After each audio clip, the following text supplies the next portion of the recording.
सोचो, अगर सरकार ऐसा कानून बना दे कि कोई भी इंसान अपनी जिंदगी में सिर्फ एक ही बच्चा पैदा कर सकता है, और अगर किसी ने दूसरा बच्चा पैदा करने की कोशिश की तो उस बच्चे को पैदा होने से पहले ही मार दिया जाएगा। इतना ही नहीं, अगर कोई इसका विरोध करे तो उसे एक ऐसी हाईटेक अंडरग्राउंड जेल में डाल दिया जाएगा जहां से भागना नामुमकिन है। यहाँ तक कि अगर आपने गलती से कोई सपना भी देख लिया तो आपके पेट में लगा बम फट सकता है। ऐसी ही खौफनाक दुनिया में फंस जाता है जॉन, जिसकी पत्नी कैरन प्रेग्नेंट है और सरकार को यह बिल्कुल मंजूर नहीं। कहानी शुरू होती है फ्यूचरिस्टिक कनाडा से, जहां बढ़ती आबादी को रोकने के लिए सरकार ने एक बेहद सख्त कानून लागू कर दिया था। इस कानून के मुताबिक कोई भी परिवार एक से ज्यादा बच्चा पैदा नहीं कर सकता था। किसी को भी दूसरा बच्चा पैदा करने की इजाजत नहीं थी, चाहे उनका पहला बच्चा मर ही क्यों न गया हो। जो भी इस कानून को तोड़ता उसे सीधे देश की सबसे खतरनाक जेल में भेज दिया जाता। कनाडा और यूएस के बॉर्डर पर कड़ी सिक्योरिटी तैनात थी, जहां हर व्यक्ति की सख्त तलाशी के बाद ही उसे आगे जाने दिया जाता था। इसी बीच एक कार में जॉन बेनेक, जो पहले सेना में काम कर चुका था, अपनी पत्नी कैरन के साथ सफर कर रहा होता है। कैरन ने अपने कोट के नीचे एक मैग्नेटिक वेस्ट पहन रखी होती है। असल में वह प्रेग्नेंट है और यहाँ से दूर जाकर अपने दूसरे बच्चे को जन्म देना चाहती है। इस वेस्ट की मदद से चेकिंग के दौरान उसकी असलियत सामने नहीं आएगी। जब फौजी उनके सामान की तलाशी ले रहे होते हैं, तभी एक लड़की को प्रेग्नेंट होने की वजह से अरेस्ट कर लिया जाता है, जिससे कैरन और भी ज्यादा डर जाती है। लेकिन उसकी पहनी हुई मैग्नेटिक वेस्ट उसे बचा लेती है। उनके बाहर निकलते ही एक फौजी की नजर उस मैग्नेटिक वेस्ट पर पड़ जाती है और कई सिपाही उन्हें पकड़ने के लिए उनके पीछे दौड़ने लगते हैं। जॉन अपने बच्चे और पत्नी को बचाने के लिए कैरन से वहां से भाग जाने को कहता है, जबकि वह खुद वहीं रुककर सैनिकों को रोकने का फैसला करता है। इसके बाद जॉन को बंदी बनाकर बाकी कैदियों के साथ एक जेल में ले जाया जा रहा होता है, जिसका नाम है फोर्ट्रेस। ये देश की सबसे हाई टेक्नोलॉजी वाली जेल है, जिसे एक सुनसान रेगिस्तान के बीचों बीच बनाया गया था। वहां से किसी का भी बचकर निकलना लगभग नामुमकिन था। जब कैदी अंदर पहुंचते हैं तो गार्ड्स उन्हें पूरी तरह नंगा करके उनकी सख्त तलाशी लेते हैं। इसके बाद सभी कैदियों को एक कमरे में ले जाकर उनके पेट में एक हाईटेक ट्रैकर डाल दिया जाता है। अगर कोई भी कैदी जेल के नियमों को तोड़ेगा तो यह सिस्टम एक्टिवेट होकर उसका पेट फाड़ देगा। डायरेक्टर को सबको चेतावनी देते हुए कहता है कि अगर कोई भी कैदी येलो लाइन से बाहर जाएगा तो उसके पेट में तेज दर्द शुरू हो जाएगा और रेड लाइन को पार करते ही उस कैदी की तुरंत मौत हो जाएगी। एक कैदी घबराकर गलती से येलो लाइन के पार चला गया और अचानक पेट में तेज दर्द की वजह से जमीन पर गिर पड़ा। उसे कुछ समझ नहीं आ रहा था। घबराहट में उसने गलती से रेड लाइन भी पार कर दी। उसी पल उसका पेट तेजी से फूलने लगा और कुछ ही पलों में जोरदार धमाके के साथ फट गया। इसके बाद सभी कैदी लिफ्ट के जरिए अंडरग्राउंड जेल में पहुंचे, जो धरती के करीब 30 फ्लोर नीचे बनी हुई थी। जॉन को नीनो नाम के कैदी के साथ Z10 नाम का रोबोट एक ही सेल में डाला गया। कैदियों को बाहर जाने से रोकने के लिए सभी सेल्स के बाहर लेजर बीम्स लगाई गई थी। जॉन वहां डीडे और अब्राहम से मिला। रात को सोने से पहले अब्राहम ने जॉन को चेतावनी दी कि गलती से भी कोई सपना न देखे। सबके सो जाने के बाद जेड वहां चेकिंग के लिए आया। वह जॉन का दिमाग स्कैन करके उसके सपनों तक पहुंच गया। जॉन अपने सपने में अपनी पत्नी कैरन को देख रहा था। अपने मॉनिटरिंग रूम से पो ने भी जॉन का सपना देख लिया और उसकी नजर कैरन पर टिक गई। क्योंकि वहां किसी को सपना देखने तक की इजाजत नहीं थी, इसलिए पो ने जॉन का सिक्योरिटी डिवाइस एक्टिवेट कर दिया और पेट में तेज दर्द की वजह से वह अचानक नींद से उठ खड़ा हुआ। अगले दिन मजदूरी करते समय मेडॉक्स नाम का एक कैदी, जो आदमी से प्यार करने वाला टाइप था, नीनो का गलत फायदा उठाने की कोशिश करता है। जॉन तुरंत उसे बचाने पहुंच जाता है, लेकिन जेड ने तीनों के पेट में डिवाइस एक्टिवेट करके उनकी लड़ाई रोक दी। इसके बाद तीनों को एक छोटे से लेजर सेल में बंद करके पूछा गया कि आखिर शुरुआत किसने की थी। नीनो मेडॉक्स से बहुत डरता था, इसलिए चुप रहा। अपने दोस्त को बचाने के लिए जॉन ने लड़ाई का इल्जाम अपने सिर ले लिया। इसके बाद जॉन को पो के ऑफिस में ले जाया जाता है, जहाँ वह कैरन को नहाते हुए देख रहा होता है। तभी पता चलता है कि कैरन को भी पकड़कर इसी जेल में डाल दिया गया था। पो जॉन और कैरन को बेरहमी से टॉर्चर करना शुरू कर देता है और दोनों दर्द से तड़पने लगते हैं। बाद में अब्राहम जॉन को बताता है कि फ्लोर ए और बी में सभी औरतों को रखा गया है और कैरन भी वहीं होगी। उधर कैरन जेल में दूसरी प्रेग्नेंट लड़की के साथ होती है। जैसे ही उसे पेट में दर्द होता है, गार्ड्स उसे जबरदस्ती पकड़कर वहां से ले जाते हैं। वहां मौजूद हर एक औरत प्रेग्नेंट होती है। ये सब देखकर कैरन को एहसास होता है कि नए जन्म लेने वाले बच्चों के साथ जरूर कुछ न कुछ गलत किया जा रहा है। उधर आदमियों की जेल में मेडॉक्स ने जॉन पर हमला कर दिया और दोनों के बीच जबरदस्त लड़ाई शुरू हो गई। कैरन अपने फ्लोर से जॉन को देखकर हैरान रह जाती है। मुकाबला बराबरी का चल रहा था, लेकिन अचानक जॉन ने मेडॉक्स को ऊंचाई से नीचे धकेल दिया। मेडॉक्स ने किसी तरह किनारे को पकड़कर अपनी जान बचा ली। पो ने अपने ऑफिस से जॉन को आदेश दिया कि वह मेडॉक्स को खत्म कर दे, लेकिन जॉन ने उसकी बात मानने से इनकार कर दिया और मेडॉक्स की जान बचा ली। गुस्से में पो ने मेडॉक्स के पेट में लगे डिवाइस को एक्टिवेट कर दिया, जिससे उसका पेट जोर जोरदार धमाके के साथ फट गया। इससे पहले कि गार्ड्स उसे पकड़कर ले जाते, जॉन ने बड़ी चालाकी से मेडॉक्स का सिक्योरिटी डिवाइस नीनो को दे दिया। इसके बाद कैरन को एक कमरे में लाया गया जहां जॉन एक बहुत बड़ी गोल मशीन पर बंधा हुआ था। इस कमरे का नाम माइंड वाइप चैम्बर है। पो ने कैरन को जॉन को समझाने के लिए वहां भेजा था, लेकिन कुछ ही देर बाद गार्ड्स उसे खींचकर बाहर ले गए। अब मशीन तेजी से घूमने लगी, जिससे जॉन के दिमाग में गड़बड़ी शुरू हो गई। ये पो का आदेश ना मानने की सजा थी। जॉन के दिमाग में उसकी ट्रेनिंग के दिन और शादी की पुरानी यादें घूमने लगीं। 3 दिन बाद पो ने कैरन को अपने ऑफिस में बुलाया। वह समझ नहीं पा रहा था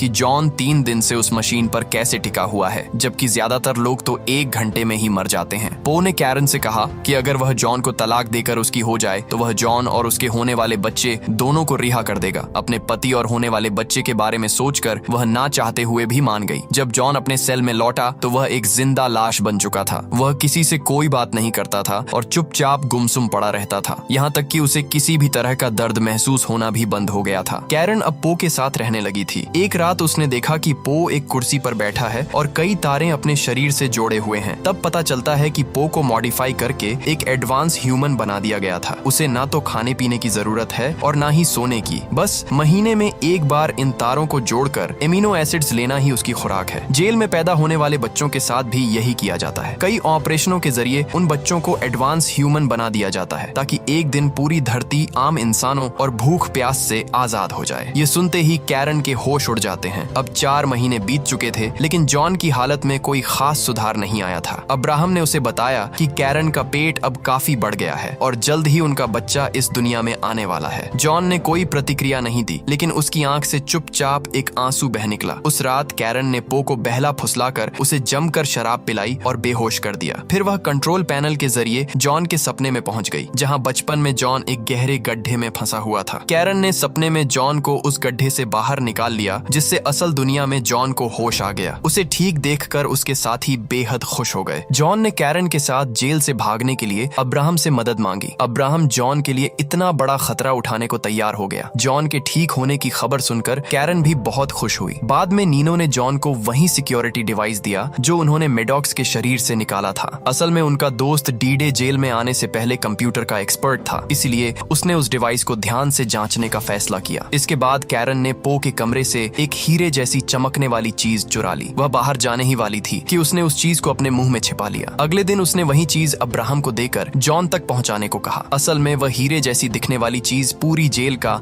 एक बारीक नक्शा था। उन्होंने हिसाब लगाया कि कंस्ट्रक्शन साइट के रास्ते से जेल से बाहर निकला जा सकता है। अगली सुबह अब्राहम ने उस नक्शे को वापस पो के कमरे में रख दिया ताकि किसी को जरा भी शक ना हो। उधर डी-डे ने पता लगा लिया कि वह सिक्योरिटी डिवाइस कैसे काम करता है। उस डिवाइस के अंदर एक बेहद ताकतवर चुंबक लगी हुई थी। उन्होंने उसी का इस्तेमाल करके अपने शरीर में लगे बाकी डिवाइस भी बाहर निकालने का फैसला किया। उनका यह प्लान सफल रहा और सबके सिक्योरिटी डिवाइस बाहर आ गए। अगले दिन जेड रोबोट ने पो को बताया कि जेल में कुछ गड़बड़ चल रही है। पो ने कैमरा फुटेज में कैरन को लेंस चुराते हुए और अब्राहम को वही लेंस वापस रखते हुए देख लिया। अपने साथ इतना बड़ा धोखा होते देख वह गुस्से से भर उठा, लेकिन इससे पहले कि वह कुछ कर पाता, जेड ने उसे बताया कि उसकी लापरवाही की वजह से उसे डायरेक्टर की पोस्ट से हटा दिया गया है। उधर जॉन की टीम भागने की तैयारी में जुट गई। सबने अपने सिक्योरिटी डिवाइस निकालकर कंस्ट्रक्शन एरिया की एक पाइप पर लगा दिए और आपस में लड़ाई करने की एक्टिंग करने लगे। जब जेड रोबोट को इस लड़ाई की खबर मिली तो उसने डिवाइस एक्टिवेट कर दिए, लेकिन उनके सिक्योरिटी डिवाइस तो पाइप पर लगे थे। जोरदार धमाके के साथ पाइप फट गई और वहां भागने का रास्ता बन गया। मगर इससे पहले कि वे भाग पाते, पो ने कंट्रोल रूम से पाइपों में बेहद गर्म हवा छोड़ दी। दूसरी तरफ हाईटेक रोबोट्स ने